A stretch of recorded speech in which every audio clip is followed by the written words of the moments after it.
Siapa yang sharing layar? Bang Okta tadi ya? Ya, sambil menunggu layar disiapkan, mari kita berdoa menyerahkan kepada Tuhan. Saya akan hantarkan. Ya Tuhan, sungguh kami memuji Engkau. Pada malam hari ini kami diberi kesempatan untuk bersama-sama merenungkan firman Tuhan. Khususnya untuk mempersiapkan hati kami untuk bisa melayani adik-adik kami dengan baik. Khususnya dalam pemuritan. Tolonglah kiranya firman-Mu itu bisa menguatkan hati kami semua, menyiapkan hati kami semua, sehingga kami boleh dengan sungguh-sungguh melayani adik-adik kelas kami dengan baik, seperti melakukannya untuk Tuhan. Terima kasih, kiranya mereka menjadi jiwa-jiwa yang bertumbuh, menjadi pekerja yang akan memuridkan seumur hidup mereka. Pakailah hamba-Mu yang lemah dan terbatas ini dengan kasih karunia Tuhan, kiranya bisa menyampaikan firman-Mu dengan jelas.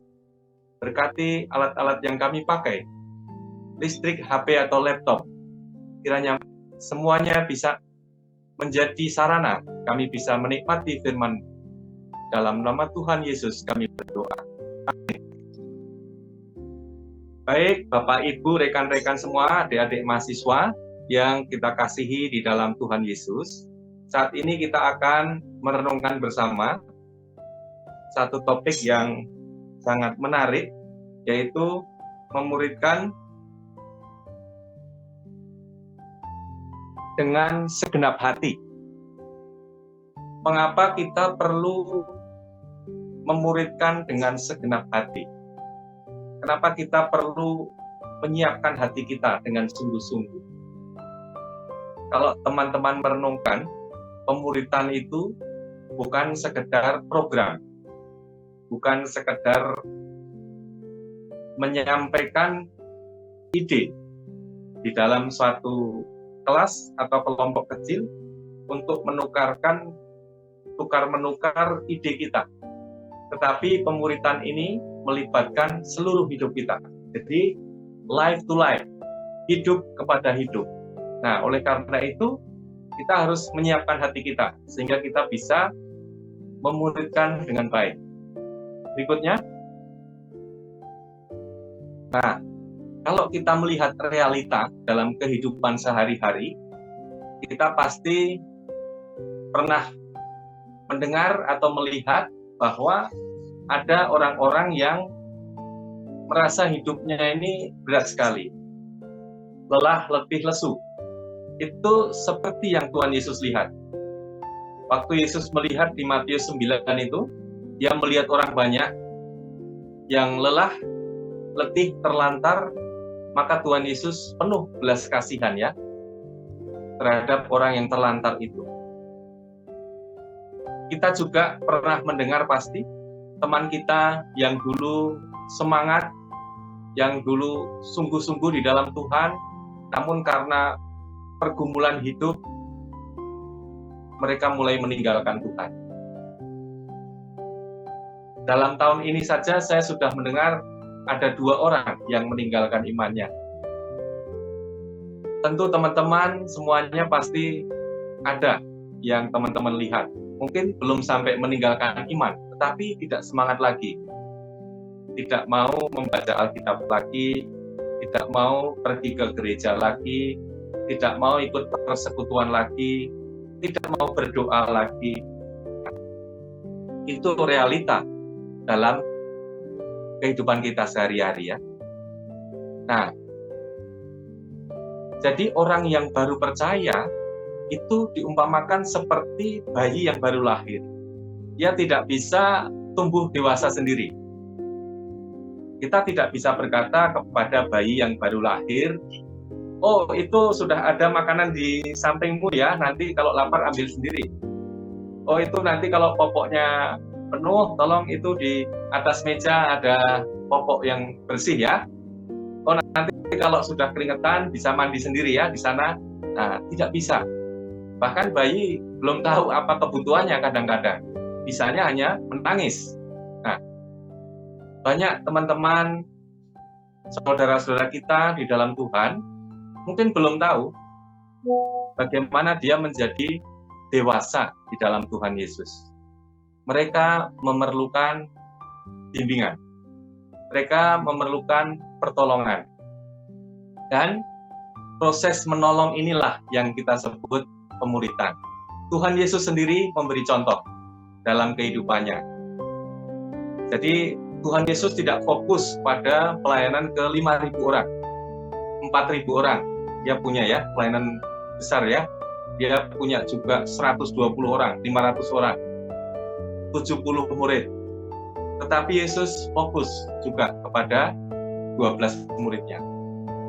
Jadi dia menjalankan suatu strategi yang sangat tepat, yang boleh kita lanjutkan, yaitu memuridkan. Karena Yesus tahu dia sedang menginvestasikan hidupnya kepada sedikit orang, supaya mereka menjadi pemimpin yang bisa menolong orang lain lagi.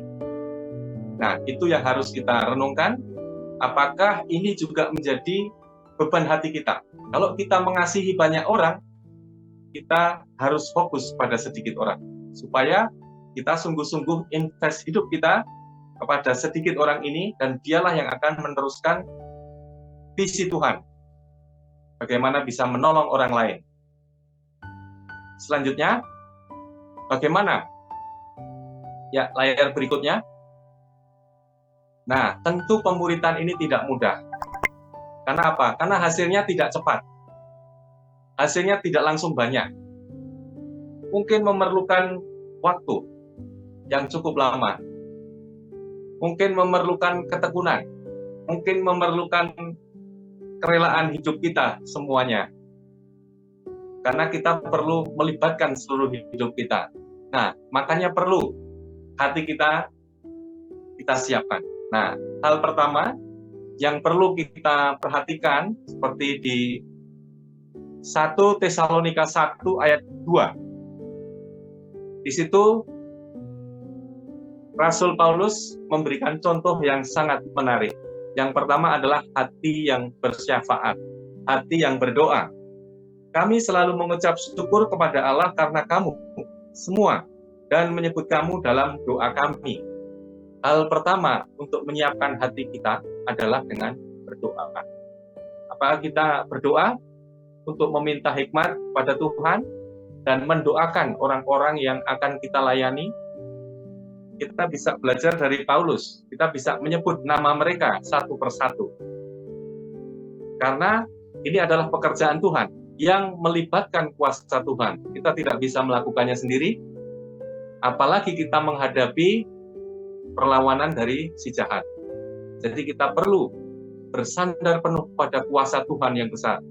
Oleh karena itulah kita menggerakkan kuasanya dengan berdoa. Karena hanya kuasa Tuhan yang bisa mengubahkan hati orang. Kita menabur benih, kita menanam, menyiram, memelihara, tetapi Tuhan yang memberi pertumbuhan. Dan itulah bagian yang utama yang bisa kita lakukan, yaitu berdoa. Seperti contoh, Tuhan Yesus juga memberi contoh doa sebagai hal yang sangat penting.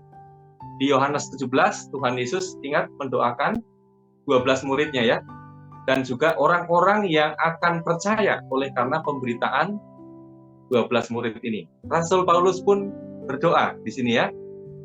Dan apa yang didoakan? Tuhan Yesus mendoakan supaya mereka menjadi satu. Sama seperti Yesus dan Bapa adalah satu. Dan juga supaya mereka dilindungi dari yang jahat. Dan juga supaya mereka dikuduskan oleh firman. Nah, Paulus juga mendoakan. Nah, apa yang didoakan Paulus pada jemaat? Teman-teman bisa baca. Salah satunya adalah supaya mereka mengenal kasih Tuhan. Betapa dalamnya, betapa lebarnya, tingginya, luasnya kasih Tuhan. Sehingga hidup orang-orang yang dilayani ini penuh dengan ucapan syukur.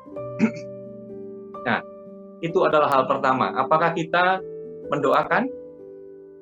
Nah, mungkin sebagai PMK, kita sangat bersyukur ada kesempatan renungan seperti ini. Nanti di bagian akhir ada pokok doa ya, dan kita bisa mendoakan.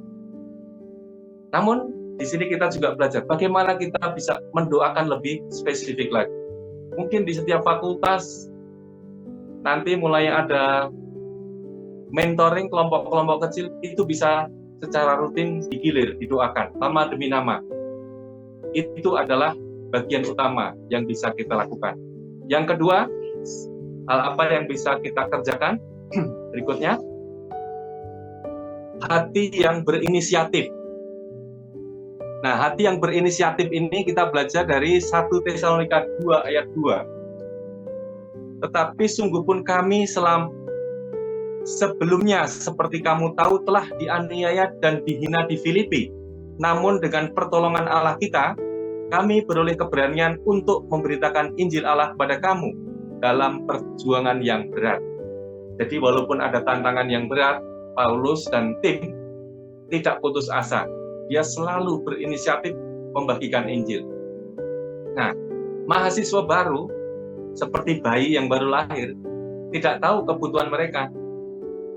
Jadi perlu inisiatif dari pemimpin, dari mentor untuk terhubung dengan mereka. Mungkin kita perlu berinisiatif say hello, perlu berinisiatif menanyakan kabarnya, perlu berinisiatif mengatur jadwal pertemuan pertama, perlu berinisiatif menanyakan pergumulannya, inisiatif membagikan Injil, inisiatif sharing dengan kebutuhan yang kita rasa perlu. Ini memerlukan inisiatif dari kita. Seperti orang yang muda, mungkin dia nggak akan merasa terlalu nyaman.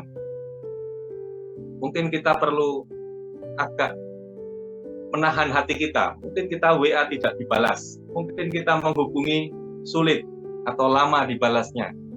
Tapi itulah bagian yang bisa kita lakukan. Kita punya inisiatif, dengan perjuangan, dengan doa, kita terus berupaya menolong, membagikan firman Tuhan kepada mereka. Berikutnya, yang ketiga, hati seperti ibu. Nah, 1 Tesalonika 2 ayat 7. Tetapi kami berlaku ramah di antara kamu sama seperti seorang ibu, mengasuh dan merawati anaknya. Nah, apa yang sangat spesifik dengan hati seorang ibu, dia sangat memperhatikan keadaan anaknya. Dia mengasuh, merawat, memperhatikan sungguh-sungguh kebutuhan makanan, kebutuhan kesehatan, kenyamanan. Nah, ini yang bisa kita belajar bagaimana kita bisa memiliki hati seperti ibu. Jadi kita tidak terus menegur dia, memarahi dia ya, memberi nasihat. Nah, tentu mereka akan takut dan lari. Ada waktunya kita mendengarkan dia. Ada waktunya kita melayani dia, memperhatikan dia. Ada waktunya kita memberi empati. Jadi memberikan perhatian, mengerti keadaan dia. Nah, ketika kita sedang melayani orang, sebetulnya kita juga sedang dilayani ya, karena kita bertumbuh juga memiliki hati yang sabar, hati yang penuh kasih, seperti ibu. Nah, berikutnya yang keempat, kita juga perlu menyiapkan hati seperti seorang bapak. Nah, apa yang sangat menarik dari Bapak ini, itu di 1 Tesalonika 2 ayat 11. Kamu tahu betapa kami seperti Bapa terhadap anak-anaknya, telah menasihati kamu dan menguatkan hatimu, seorang demi seorang. Nah, ini adalah tugas seorang Bapa. Menguatkan, memberi nasihat, supaya berjalan sesuai dengan arah dari Tuhan. Ini peran seorang Bapak. Jadi tidak hanya berempati terus, tetapi ada bagiannya menunjukkan jalan yang benar, menegur. Jadi seperti yang Paulus lakukan juga, terhadap orang-orang yang dia layani, dia menguatkan hati, menegur. Kalau ada yang salah, tentu diberitahu. Tentu dengan penuh kasih.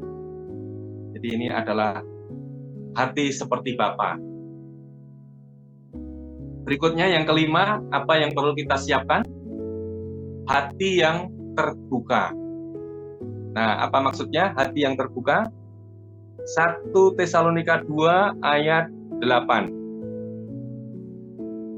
1 Tesalonika 2 ayat 8. Demikianlah kami dalam kasih sayang yang besar akan kamu. Bukan saja rela membagi Injil Allah dengan kamu, tetapi juga hidup kami sendiri dengan kamu. Karena kamu telah kami kasihi. Jadi, kelompok mentoring yang nanti kita harapkan itu tidak sekedar duduk bersama, baca Alkitab, sharing, pengetahuan, tetapi life to life. Jadi bagaimana seorang kakak kelas, seorang big brother, big sister ini bisa dilihat kehidupannya selama di kampus. Atau juga seorang senior kepada juniornya dalam pekerjaannya. Junior bisa melihat senior ketika bekerja. Bagaimana Injil yang dia hidupi itu tercermin dari perilakunya. Bagaimana seorang big brother di kampus sudah diubahkan oleh Injil. Tentu mereka tidak akan nyontek lagi ya. Tentu mereka kalau mengerjakan tugas tidak akan sekedar copy paste. Bagaimana dengan pekerjaan? Tentu seorang yang percaya Tuhan akan bekerja keras. Dia tidak akan kalau bosnya nggak ada, dia tidak bekerja. Kalau bosnya ada, dia bekerja. Jadi hidupnya diubahkan oleh Injil. Sehingga Injil itu bisa dilihat ya dalam kehidupan sehari-hari. Jadi tidak hanya membagikan Injil, tetapi hidupnya mencerminkan Injil itu sendiri. Berikutnya, yang keenam, ada 7 ya yang harus kita siapkan. Sebelum yang keenam ini adalah contoh kita membagi hidup. Nah, kita bisa membagi ya tidak hanya sharing keberhasilan. Tentu kalau ada kegagalan pergumulan kita bisa sharing. Kita terbuka sehingga bersama-sama menti kita itu melihat kita itu juga sedang terus bergumul ya. Jadi sharing. Nah, apa yang kita miliki juga bisa dinikmati, makanan, minuman, ya, keterbukaan, penerimaan, tidak melihat apa namanya kamu dari latar belakang apa, tidak melihat itu, tetapi saling menerima. Satu hal yang menarik yang saya juga pernah lakukan dan terus coba saya lakukan adalah rumah yang terbuka. Jadi saya senang bisa mengundang mahasiswa datang ke rumah. Kadang saya mengundang ke rumah, kita makan bersama, sharing apa yang bisa didoakan. Waktu saya tinggal di Sukawening, saya menerima beberapa mahasiswa tinggal bersama kami. Jadi mereka ikut kami sebagai keluarga. Mereka bisa melihat kehidupan kami sehari-hari. Ketika kami mengasuh anak, mereka bisa mengamati. Nah, ini salah satu kehidupan yang bagaimana kita membuka rumah kita supaya Injil bisa dilihat dan kita sama-sama berjalan semakin mengenal Tuhan Yesus. Berikutnya yang ke-6 ya, hati yang tak bercacat. Apakah ketika kita melayani kita mengharapkan sesuatu? Mengharapkan pujian? Nah, di hadapan Tuhan kita harus murni. Dan ketika kita mengajarkan sesuatu saat teduh, mungkin menghafalkan ayat atau bersaksi, apakah kita juga melakukannya terlebih dahulu? Apakah kita menjadi contoh? Jadi kita perlu murni di hadapan Allah. Kita perlu berjalan bersama dengan adik-adik yang kita tolong. Yang ketujuh, yang terakhir, hati yang jujur. Nah, kita tidak mengharapkan pujian dari mungkin dari Pak atau teman di PMK kita ya, pengurus, atau dari dosen agama, dosen pembina misalnya, wah saya ikut jadi mentor supaya saya dipuji. Nah, tentu tidak seperti itu ya. Kita murni di hadapan Allah. Ketika kita mau melayani, itu sungguh-sungguh karena kita mau melayani Tuhan. Bukan supaya kita kelihatan baik, dilihat baik oleh teman kita atau oleh dosen kita. Nah, itu adalah hati yang kita, biarlah Tuhan sendiri yang melihat hati kita. Berikutnya, yang perlu kita renungkan, kapan pemuritan ini berakhir? Nah, kita bisa memperhatikan ilustrasi roda. Nah, ilustrasi roda itu, jadi roda itu ada jari-jari, dan di tengah roda itu ada poros. Nah, roda itu bisa bergerak kalau porosnya ini ada tenaga ya. Porosnya ini jadi pusat ini, tenaga ini terhubung dengan roda. Karena kan sumber kekuatan itu pada porosnya. Nah, roda itu adalah ketaatan kita kepada Tuhan. Nah, kita bisa bergerak, hidup kita taat kalau kita mendapat kekuatan dari Tuhan Yesus sendiri sebagai pusat hidup kita. Nah, bagaimana kekuatan Tuhan itu bisa mengalir dalam hidup kita? Tentu memerlukan jari-jari. Nah, jari-jari ini adalah disiplin rohani. Disiplin rohani ada dua, vertikal dan horizontal.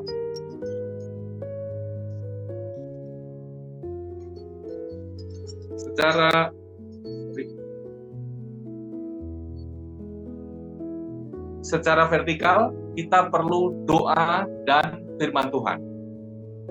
Hubungan kita dengan Allah, kita memerlukan doa dan firman Tuhan. Secara horizontal, hubungan dengan sesama, kita perlu persekutuan dan bersaksi. Persekutuan, hubungan kita dengan orang-orang yang sesama, seiman. Bersaksi adalah kita ketika kita menyampaikan kabar baik kepada orang-orang yang belum percaya. Nah, bagaimana kalau roda ini menghadapi suatu jalan yang rusak? Mungkin jari-jari yang paling lemah itu yang akan terkena efek pertamanya. Nah, mari kita renungkan dari keempat jari-jari itu, mana yang kita rasa paling lemah dan mana kita rasa yang perlu kita perhatikan supaya kekuatan dari Kristus itu mengalir ke dalam hidup kita. Nah, ketika kita hidup di dalam ketaatan pada Tuhan, maka disiplin rohani ini tidak akan kelihatan. Yang kelihatan adalah Kristus. Jadi orang luar tidak akan melihat bahwa kita rajin berdoa, kita rajin baca Alkitab, kita rajin bersaksi, bersekutu, itu nggak akan kelihatan ya kalau roda itu berjalan. Namun yang kelihatan adalah Kristus. Karakter Kristus itu yang kelihatan. Nah, jika orang yang kita tolong sudah memiliki disiplin rohani yang baik, maka dia bisa menikmati, mencari makan sendiri bersama Kristus. Namun selama dia belum bisa menikmati itu sendiri, maka itu perlu bimbingan. Adik-adik kita yang baru pertama masuk pasti membutuhkan bimbingan kita. Jadi, sungguh-sungguh teman-teman harus menyiapkan hati. Dan teman-teman sendiri pasti akan ditolong ketika teman-teman mau memuridkan. Karena teman-teman akan dilatih terus bagaimana disiplin rohani ini akan menolong teman-teman semakin dewasa di dalam Tuhan. Berikutnya, slide terakhir. Ya, apa yang bisa kita terapkan? Teman-teman bisa melihat kembali hati teman-teman dari 7 hati tadi, 7 hal yang perlu disiapkan, yang mana yang perlu saya perhatikan? Apakah di dalam doa, hati yang murni, hati seperti seorang ibu, hati seperti seorang bapak, atau di dalam ilustrasi roda tadi, disiplin-disiplin rohani mana yang saya perlu perhatikan supaya hidup saya terus di dalam ketaatan kepada Tuhan Yesus. Kiranya renungan ini bisa menjadi berkat untuk kita semua. Tuhan Yesus memberkati. Terima kasih Kak, saya serahkan kembali kepada Kak Windy.